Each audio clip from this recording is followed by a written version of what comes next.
The identities of most of the influential people in our societies are usually well known. These are politicians, businessmen, billionaires, and many others who play important roles in our world. We know who they are, what they do, and to some degree why they do it. But there is one extremely important person who still remains completely anonymous. Satoshi Nakamoto is the pseudonym for the anonymous creator of Bitcoin. Even after a decade, he remains completely unidentified. This pseudonym could have belonged to a government, a small group, or even just one individual. No one really knows for sure. When Satoshi first launched Bitcoin in 2009, it was a niche idea that a small community enjoyed tinkering with. Today, Bitcoin has spawned a whole movement of cryptocurrencies that have trillions of dollars in total value.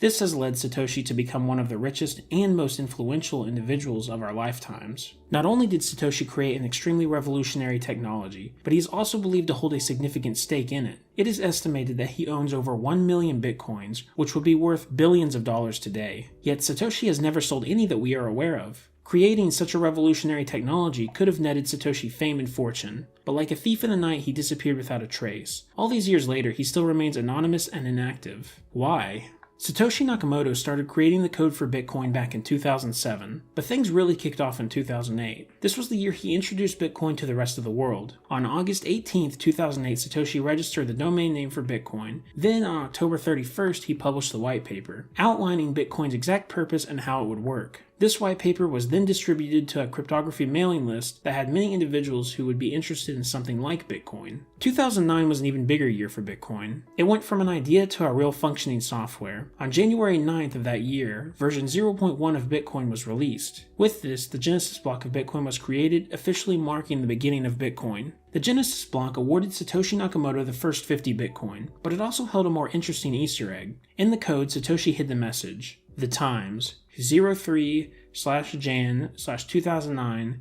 Chancellor on the brink of second bailout for banks." This message acts as both a timestamp and a way for Satoshi to voice his frustrations against the current financial system. This Easter egg was a headline from the same day the first Bitcoins were mined. It was from the front page of the Times, one of the oldest newspapers in Britain. The article detailed how another bailout may be needed for banks following the 2008 recession. Ironically, this headline explains the exact reason for Bitcoin's existence. Governments rewarded banks for the problems they created, while leaving the many individuals their actions hurt with very little help. Satoshi had brought up many times his dissatisfaction with the current financial system. He talked about it in forum posts, emails, and most importantly in the Bitcoin white paper itself. It was clear he was very ideologically driven and intended for Bitcoin to be a solution to many problems our current system created. Satoshi would continue to work on Bitcoin's source code by himself while taking input from others in the community. In mid-2010, he would then give up his place as the lead of Bitcoin. He handed everything over to other prominent and trusted community members. Gavin Andresen was given the source code repository and the network alert key. This allowed Andresen to easily make updates to Bitcoin's code as well as alert nodes of any issues on the network. Essentially, Satoshi had just passed the torch of lead developer down to Gavin. Satoshi would continue to be active in the community until around December of 2010, when he would make his last forum post. Without any real public announcement, he began removing himself completely from the project, letting the others he trusted to take full control. While Satoshi's public involvement had ended, he did still seem to respond to some emails from those who were working on Bitcoin at the time.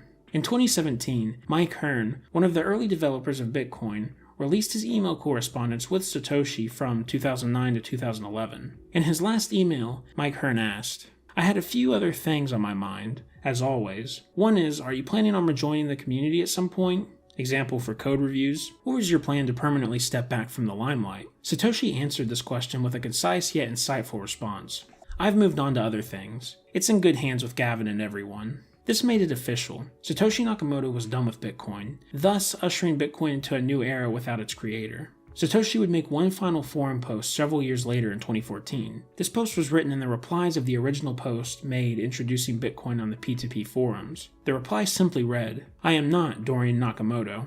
This comment was a response to a controversy at the time. A journalist had accused a Californian man by the name of Dorian Satoshi Nakamoto of being the creator of Bitcoin. It is debated if this message was truly from Satoshi himself or if his account was hacked by someone. Either way, it only solidified the fact that he was truly an enigma. The anonymity of Satoshi Nakamoto wasn't an afterthought. It was a major part of his plan from the start. In our digital age, it's nearly impossible for someone to remain anonymous, so it's a wonder that over a decade later, his identity still remains unknown. Satoshi did not just create a pseudonym and call it a day. He deliberately made sure that every action he took was one that could not be traced back to his real identity. The steps Satoshi Nakamoto would have taken to hide his identity include, but are not limited to, using a VPN, registering domain names through sites that would protect his identity, using the Onion router, also known as Tor, creating a brand new email address, and not using personal accounts on the same computer he used to work on Bitcoin. It's hard to know exactly which methods he used to protect himself. After all, he was concealing his identity and very likely didn't want people to know all the ways he was doing so. What we do know for sure is that his methods were advanced and comprehensive. The most notable is Satoshi's possible use of Tor, which he expressed interest in on the Bitcoin Talk forums. Tor is an open source software that routes your internet usage in ways that make it much more difficult to trace back to an individual. While Tor is extremely useful in protecting the user's privacy, it does have drawbacks. The largest is that it significantly slows down your internet browsing speed. If Satoshi was using Tor, anytime he was working on Bitcoin-related tasks, it would have slowed down portions of his work. While not a massive inconvenience, it was something that Satoshi did not have to deal with. However, he chose to sacrifice speed over privacy. Another testament to the lengths Satoshi would go in order to not be identified. It's also obvious that Satoshi Nakamoto was a huge fan of security and privacy. Not only did he browse forums and talk to people who valued these things, but he created Bitcoin, a currency that at its core values individual liberties. Someone as deeply rooted in these ideas as Satoshi Nakamoto would likely take every step needed to keep their anonymity. It's easy to see that Satoshi Nakamoto took his privacy very seriously. The steps he took to stay hidden were drastic, but why exactly did he hide his identity? While we don't know for sure, there are a few theories that try to answer this question. What Satoshi created is an extremely powerful technology. If Bitcoin worked as he intended, it would help to take power away from those that our current financial system benefits the most. This means as Bitcoin grew, more people would be interested in tracking down its creator. While many of the people looking for Satoshi Nakamoto would see him as a hero, there would be others who were not fans of the technology he created. They could potentially want to cause harm to Satoshi and those closest to him. So one of the biggest reasons he stayed anonymous was very likely for the safety of himself and those around him. He also probably kept anonymous to separate the project from his personal identity. The real identity behind Satoshi Nakamoto is a flawed human. Someone who has beliefs and wants that are completely separate from Bitcoin and everything it stands for. The character of Satoshi Nakamoto, however, only exists as the creator of Bitcoin. This has allowed Satoshi Nakamoto to add more credibility to Bitcoin over time. With every year that passes, we get farther away from Satoshi's original involvement with the project. At the same time, his legend continues to grow. In the crypto community, he has been mythicized, even to the point where statues of him are being erected. Satoshi likely wanted his persona to get this sort of notability. He would have wanted a strong figure to guide the Bitcoin and cryptocurrency movement.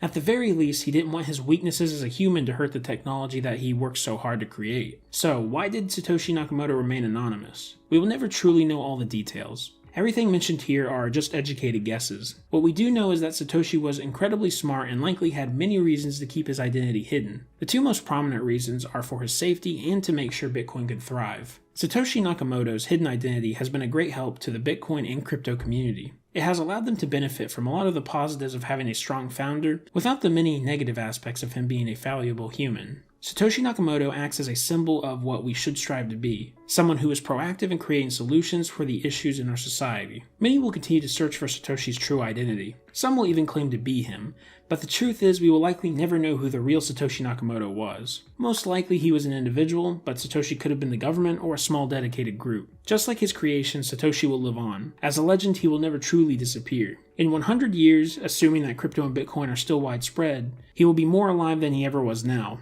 Monuments will be erected in his honor, and people will continue to discuss the forum posts and emails he made between 2008 and 2011. They won't be idolizing Satoshi Nakamoto the man, they will be praising Satoshi Nakamoto the idea, because that is what he has always been. There never really was a Satoshi Nakamoto. He was a character of sorts meant to perpetuate the technology of Bitcoin, and he doesn't exist outside of that. Satoshi disappeared as quickly as he arrived. He created a revolutionary technology, improved on it, and let his invention run wild. To many, it may be a disappointment that we don't know who really created Bitcoin, but maybe some things are just better left unknown.